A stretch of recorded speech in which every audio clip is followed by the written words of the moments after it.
Hey y'all, welcome back to Red at the Wire. Well, we've got a good sequence of stakes races at the fairgrounds on Saturday, anchored by the Lecomte, the Derby prep for the 3-year-olds. And so we're going to take a look at all of them. And at the end, we'll have a sequence play as well as perhaps some best bets and some value plays for the card. First one we're going to look at is the Marie G. Krantz Memorial. It's the 8th race on the card. It's ungraded at 100,000. Run at 1.16 miles on the turf for 4-year-olds and up, fillies and mares. And you can see this is a full field, including we've got a couple of AEs as well. I have heard some people say that perhaps there's going to be some rain in the forecast, but I haven't seen any indications of that. So we'll just presume that this is going to be on the turf. And we'll talk about the ones that I think are notable here. Excuse me. First one is the number 1 Cupid's Crush. It's coming off the bench from Mac Robinson, who's one of my favorite trainers. This one's 2 for 2 at the distance, but the last was a 5 furlong sprint where she got a pretty good second. And the thing that kind of bothers me, the tab's a little uninspiring. And the last time off of a long layoff, this one ran a dull 4th and on the dirt at Canterbury. If she's on her game, she looks like a player in here, but just been off the bench for a while, and I'm a little concerned about the tab and the layoff, where she has sometimes been not so hot off the bench.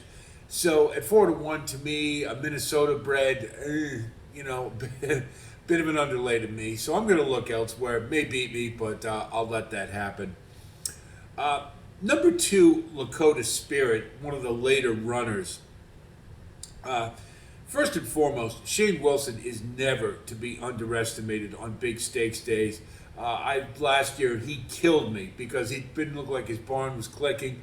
A lot of his horses were not running the greatest, and boom, they all fired. And he just killed it last year about this time. So I have to remember that. Now you've got this late runner who has a tightener under her belt. She's going to have to be a little more eager early, I think, maybe a little closer to the pace, but she's also going to have to pace to run to.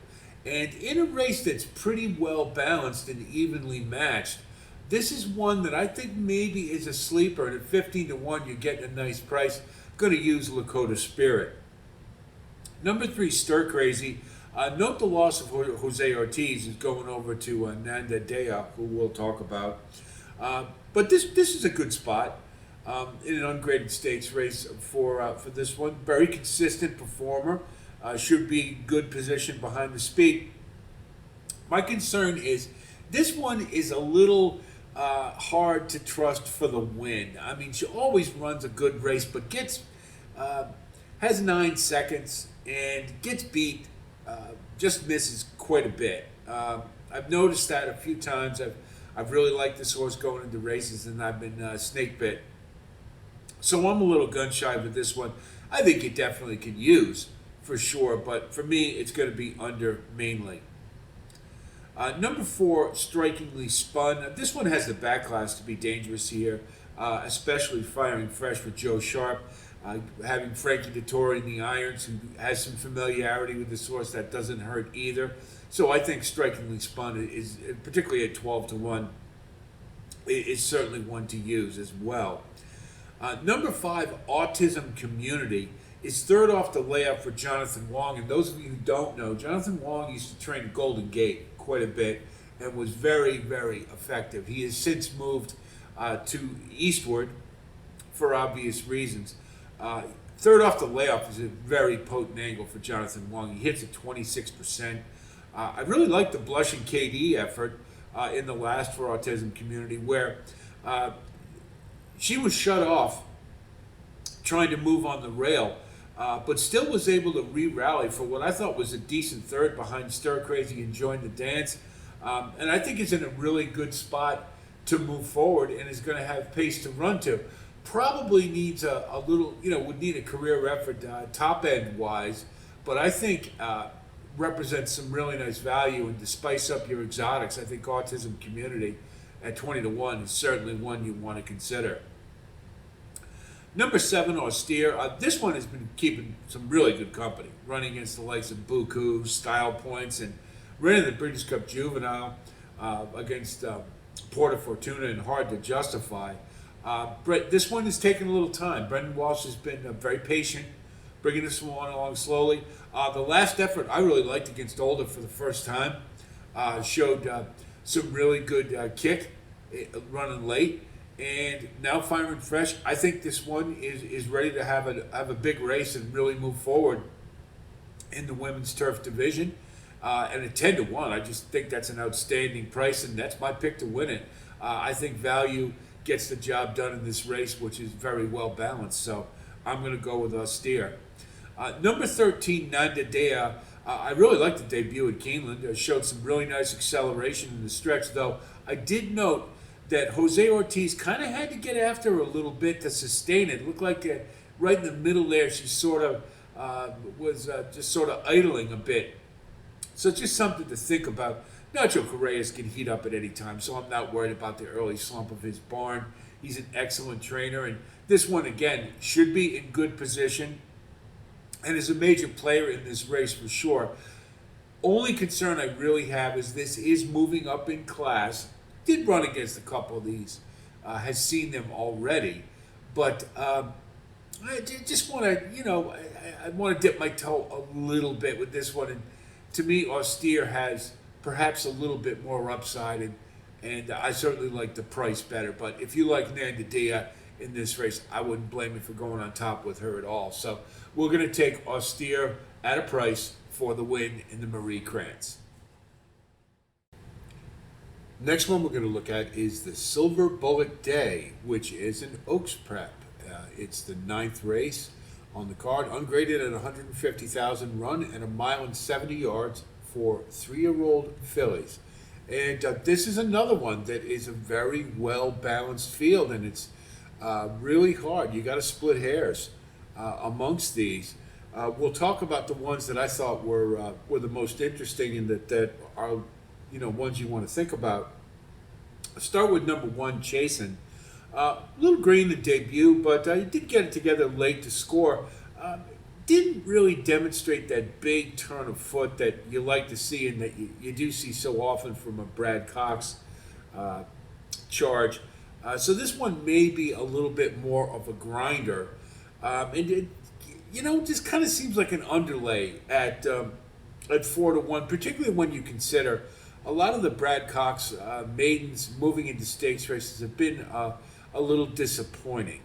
And I just didn't see enough to get real excited about, and I just don't want any part of in this type of race at 4-1. Though, if you want to use her, I can certainly understand it. I'll put an asterisk there. I'd maybe go underneath, but you do have a lot of horses coming from off the pace here.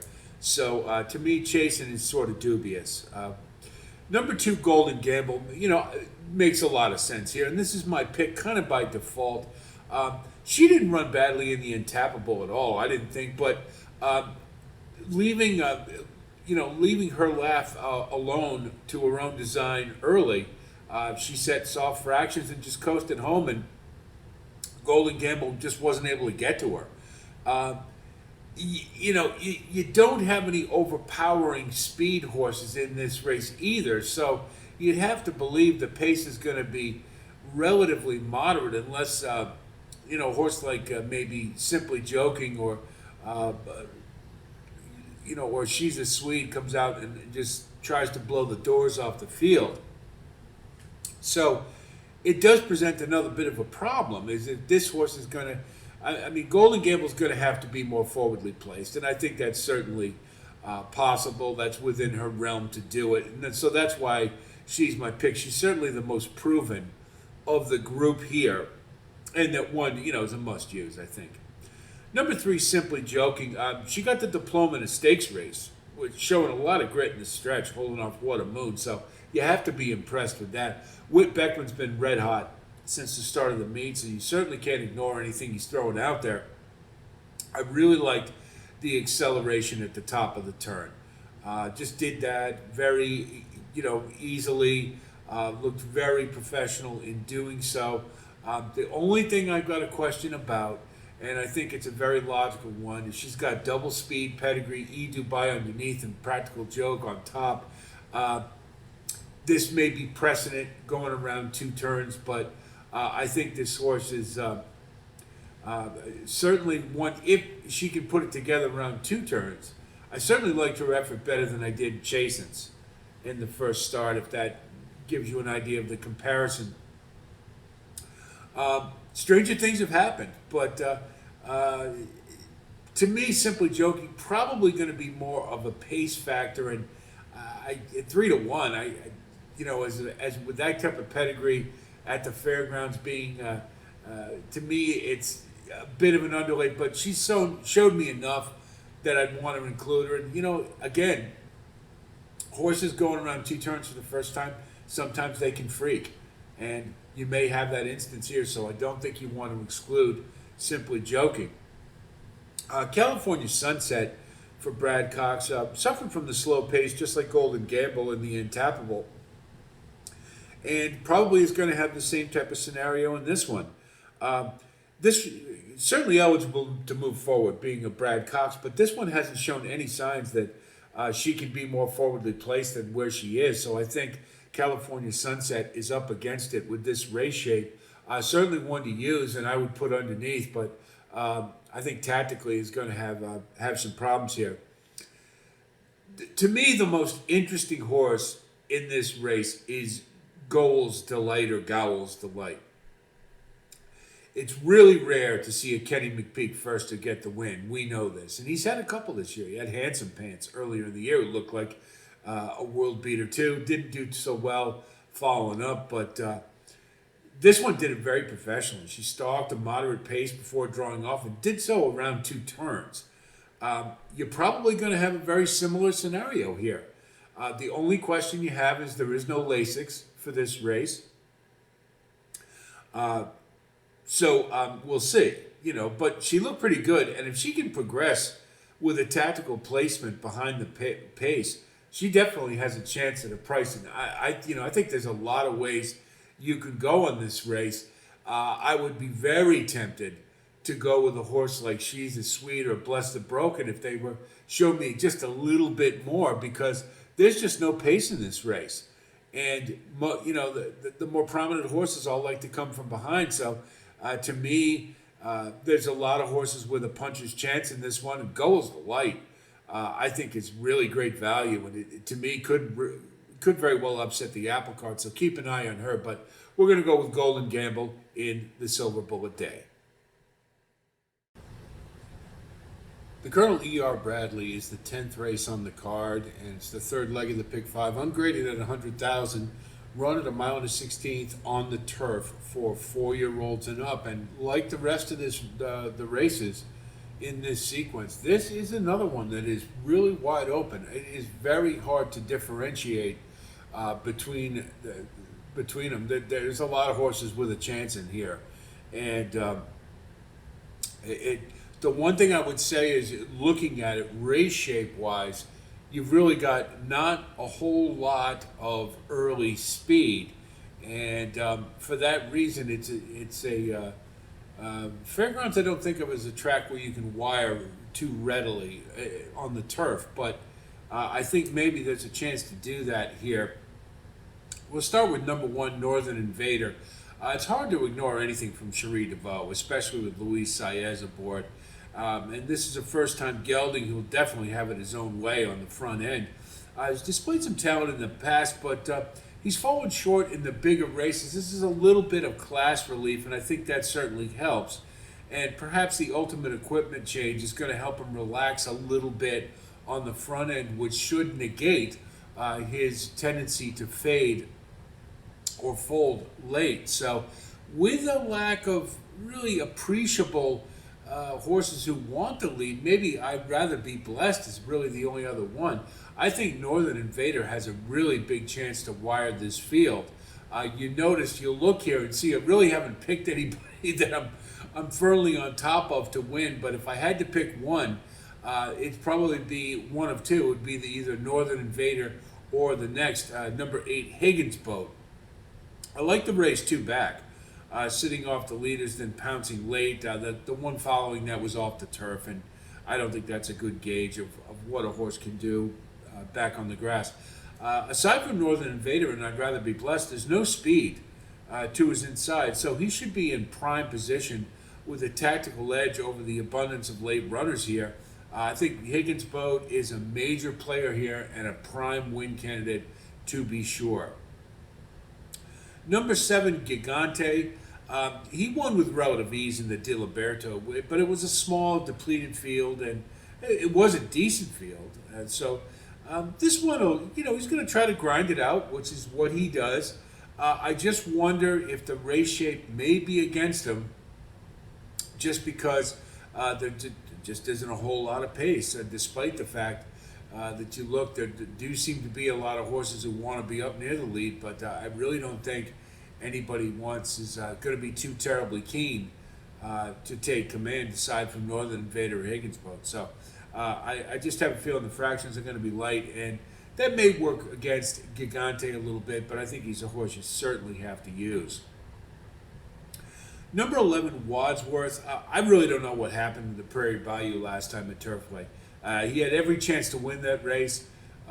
He made the move at the top of the stretch. Looked like it was clear sailing from there, and he just flattened right out. I don't know. I mean, it's third off the layoff for Brad Cox, and we know what he can do, and I think this horse is too good to discount. And I think one that does like to sit closer to the pace. I think this horse has a chance, has the back class, and just to kind of wonder about it a little bit.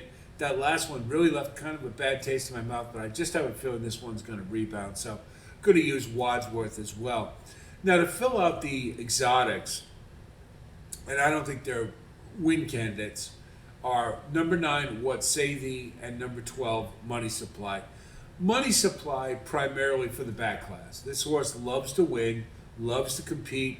The Prairie Bayou last time was absolutely nowhere, and that was really a bit of a shocker for a horse who does like to compete.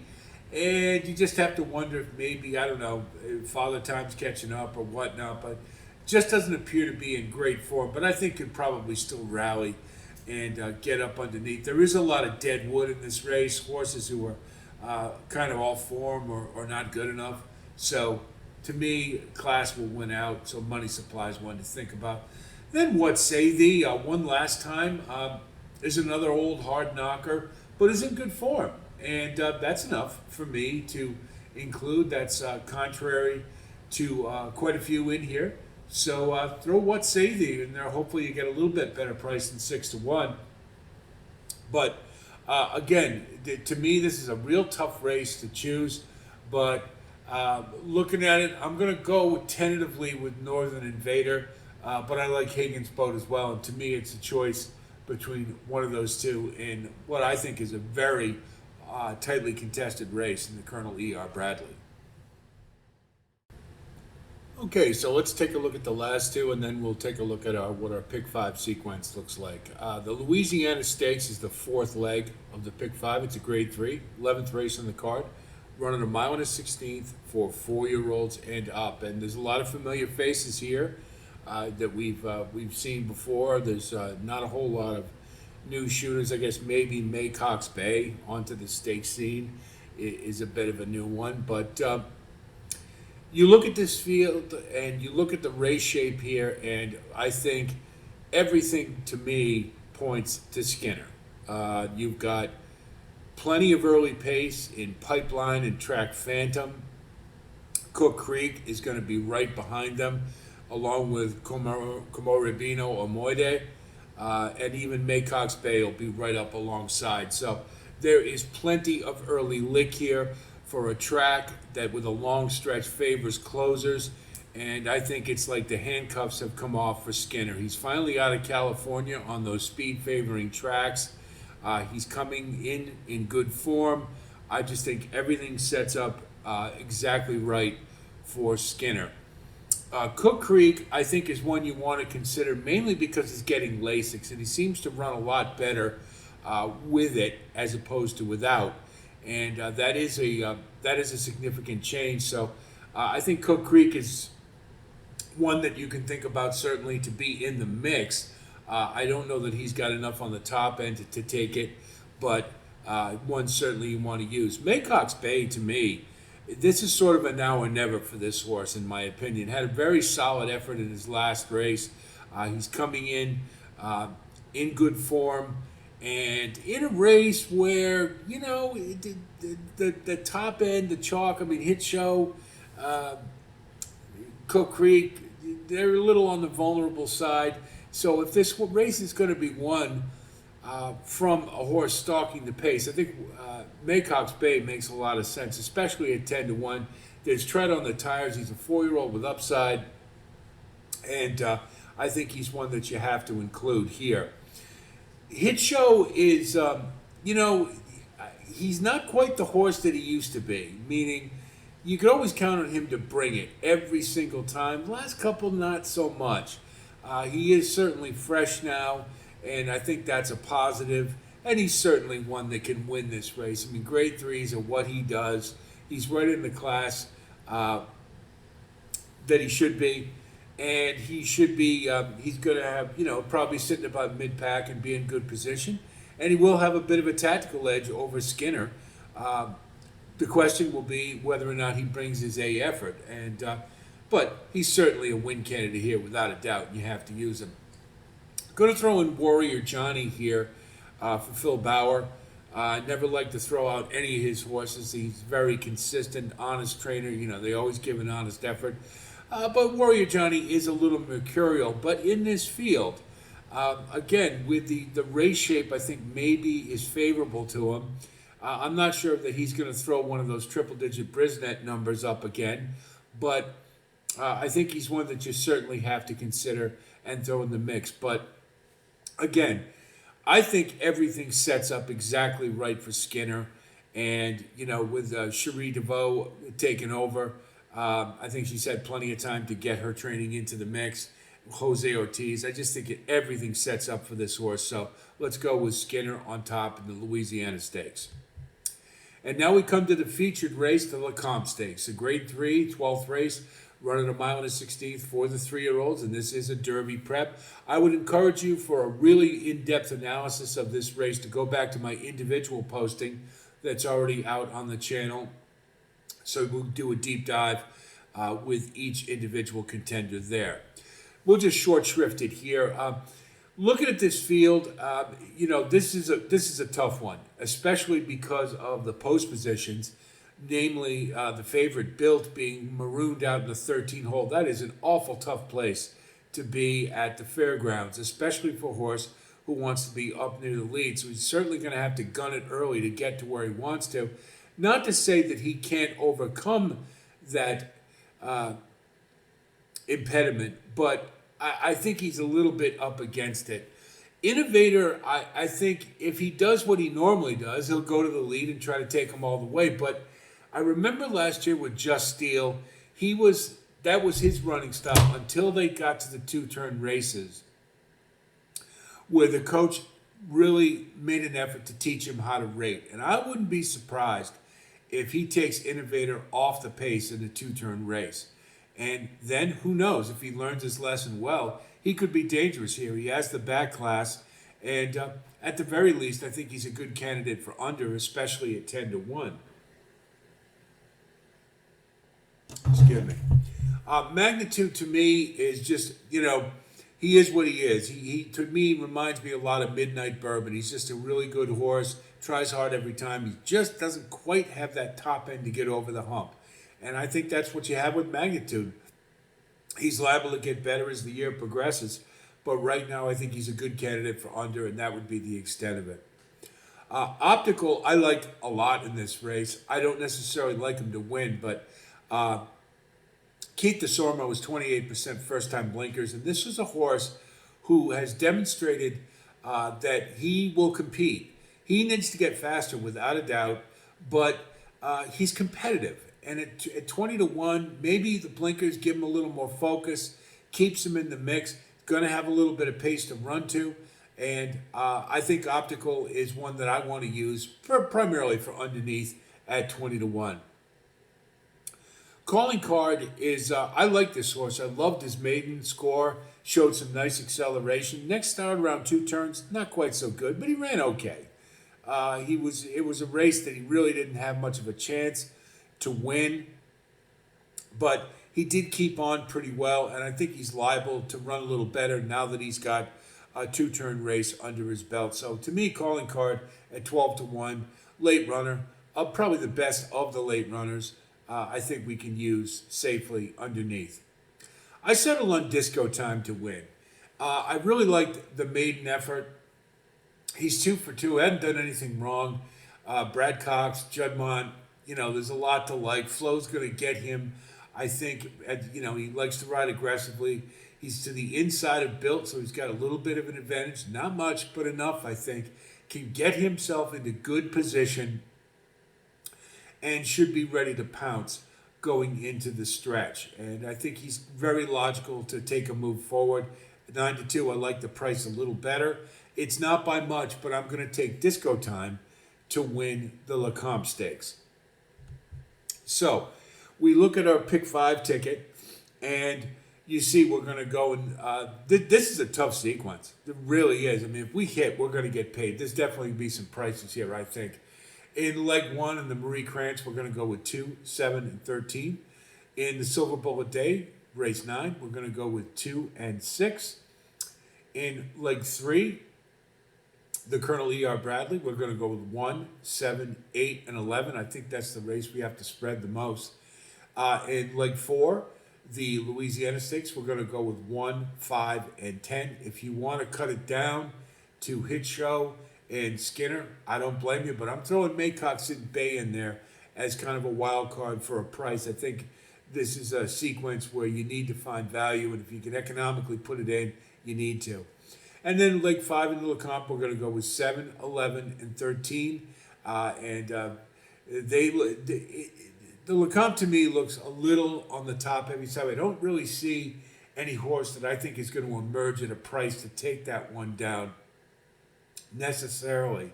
So, but to me, the best value in the group is Disco Time, but I think we definitely need to spread. So that's 3 times 2 times 4 times 3 times 3. That's a $108 ticket on a 50-cent base. And like I said, I think if this one hits for us, we are definitely going to get paid. It should be a really good sequence. So now let's take a look at some value plays and some best bets.